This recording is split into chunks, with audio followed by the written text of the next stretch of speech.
नमस्ते। राजकीय महाविद्यालय अंता के यूट्यूब चैनल पर आप सभी का हृदय से अभिनंदन करता हूँ।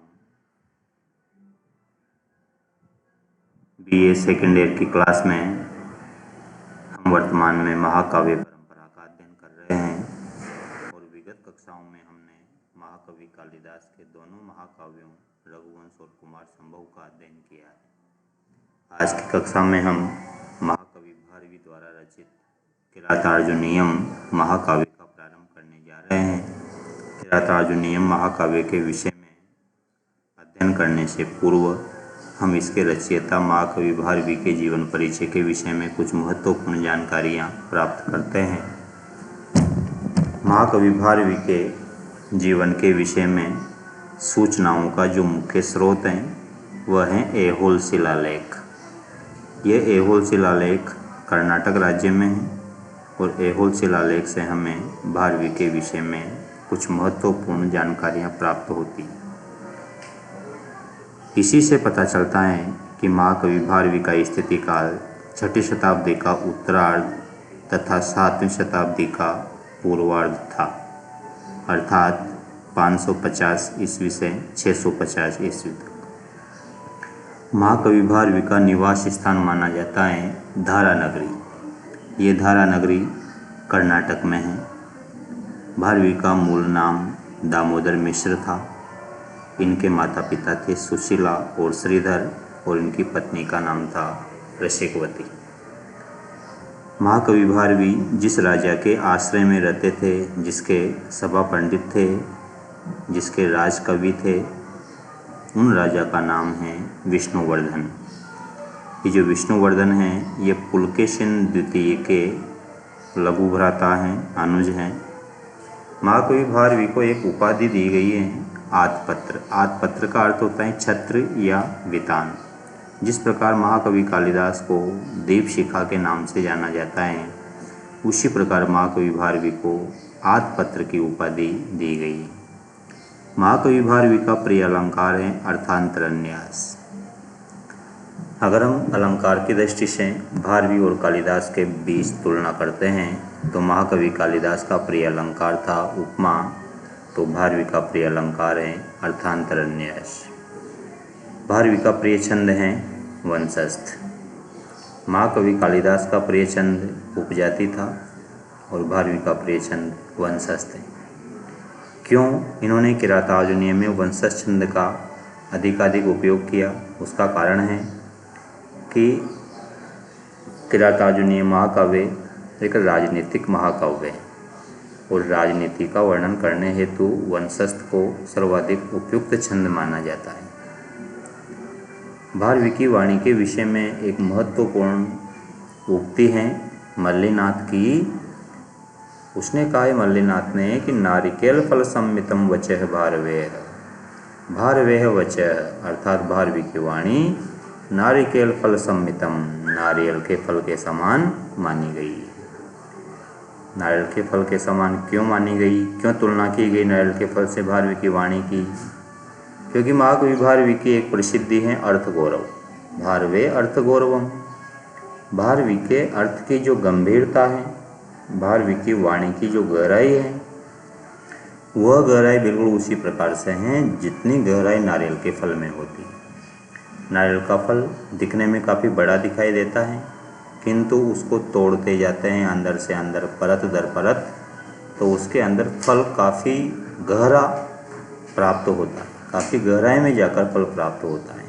उसी प्रकार भारवी की वाणी का अर्थ भी बड़ी गहराई लिए होता है, उसके लिए बड़े चिंतन की आवश्यकता होती है। इसलिए आचार्य मल्लिनाथ ने भारवी की वाणी को नारियल के फल के समान कहा। ये इसके जीवन परिचय के विषय में कुछ महत्वपूर्ण सारगर्भित बातें हुई। अब हम इसके रचना परिचय की ओर बढ़ते हैं। महाकवि भारवी ने अपने जीवन में एकमात्र रचना लिखी किरातार्जुनीय। किरातार्जुनीय महाकाव्य भारवी की एकमात्र रचना है और इसी रचना ने भारवी को इतनी प्रसिद्धि दिलाई है कि इन्हें अन्य कुछ लिखने की आवश्यकता ही महसूस नहीं हुई। इनका यशः शरीर इसी एकमात्र रचना से संपूर्ण युगों युगों के लिए अमर हो गया।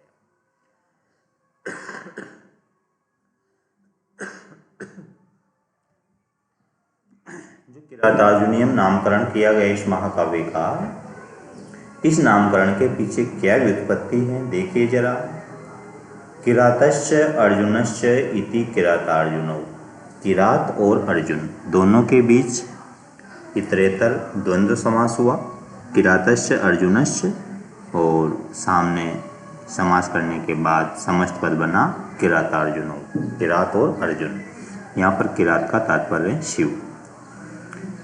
फिर आगे लिखा है कि किरातार्जुनो अधिकृत्य कृतः ग्रंथः इति किरातार्जुनीयम, किरातार्जुनो अधिकृत्य, किरात और अर्जुन को अधिकृत करके, शिव और अर्जुन को आधार बनाकर रचा गया ग्रंथ कहलाया किरातार्जुनीयम। अगर किरातार्जुनीयम शब्द का प्रकृति प्रत्यय लेते हैं तो इसका प्रकृति प्रत्यय होगा किरातार्जुन प्लस 6। 6 के स्थान पर ई आदेश हुआ। व्याकरण में एक सूत्र आता है, आय नेई नीय फड़कचगाम प्रत्ययादि नाम। इस सूत्र से 6 के स्थान पर ई आदेश हो जाता है। किरातार्जुन में ई जोड़ेंगे तो शब्द बनेगा किरातार्जुनीयम। किरातार्जुनीयम में किरात पद का अर्थ है शिव, और किरातों के अधिपति, किरातों के स्वामी भी शिव ही थे। और जिस किरात सेनापति के साथ अर्जुन का वाक युद्ध हुआ था, उस किरात सेनापति का नाम था स्कंद। किरातार्जुनीय महाकाव्य में 18 सर्ग हैं। ये बड़ा महत्वपूर्ण है। सर्गों की संख्या परीक्षा में सामान्यतः पूछी जाती है, और एक मुख्य रस भी पूछा जाता है। किरातार्जुनीय महाकाव्य का मुख्य रस है वीर। इसका नायक है अर्जुन, लेकिन चित्रभानु के अनुसार किरातार्जुनीय महाकाव्य का नायक हैं युधिष्ठिर, और जो प्रतिनायक हैं, जो विलेन हैं इस महाकाव्य का, वह है दुर्योधन। किरातार्जुनीय महाकाव्य की नायिका द्रौपदी। इसकी विधा, ये किस श्रेणी की रचना है, तो इसकी विधा में आएगा महाकाव्य। ये महाकाव्य श्रेणी की रचना है। कुछ महाकाव्य होते हैं, कुछ नाटक, कुछ प्रकरण, कुछ व्यायोग, कुछ कथा, कुछ आख्यायिका। ये महाकाव्य सर्गबंधो महाकाव्य में जो रचना सर्गों में निबद्ध होती है वह महाकाव्य कहलाती है, और किरातार्जुनीयम भी सर्गों में निबद्ध हैं, इस कारण इसे महाकाव्य कहा गया है। इसका उपजीव्य से तात्पर्य है कि किरातार्जुनीयम की कथा वस्तु कहाँ से ली गई है। तो ध्यान रहे, इसका उपजीव्य महाभारत है, और महाभारत के 18 पर्वों में से जो महाभारत का तीसरा पर्व है वन पर्व, उसी वन पर्व में से इसकी कथा वस्तु ली गई है। इसकी विशेषता देखें आप। यह महाकाव्य बृहत्रयी में शामिल है।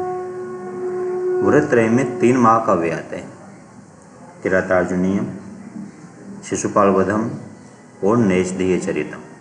इन तीनों महाकाव्यों को मिलाकर बृहत्रयी कहा जाता है। किरातार्जुनीय महाकाव्य से संबंधित एक और शब्द प्रचलित है, और वह है पाषाणत्रयी। पाषाणत्रयी इति शब्दस्य संबंध केन सह वर्तते, उत्तर होगा किरातार्जुनीयम। ध्यान रहे कि किरातार्जुनीय महाकाव्य के प्रथम 3 सर्गों को पाषाणत्रयी कहा जाता है। प्रथम, द्वितीय और तृतीय, इन तीनों सर्गों को पाषाणत्रयी कहते हैं। साथ में एक और महत्वपूर्ण बात है किरातार्जुनीयम के संबंध में, और वो महत्वपूर्ण बात ये है कि किरातार्जुनीय महाकाव्य में एक सर्ग ऐसा है जिसे हम चित्र काव्य प्रधान सर्ग कहते हैं। चित्रकाव्य प्रधान सर्ग, चित्रकाव्य प्रधान सर्ग कहलाता है 15वां सर्ग। किरातार्जुनीय महाकाव्य का 15वां सर्ग चित्रकाव्य प्रधान सर्ग कहलाता है। क्यों कहलाता है? क्योंकि इस सर्ग में भारवी ने अत्यधिक वैचित्र्य का प्रदर्शन किया है। वैचित्र्य प्रदर्शन कैसे किया है?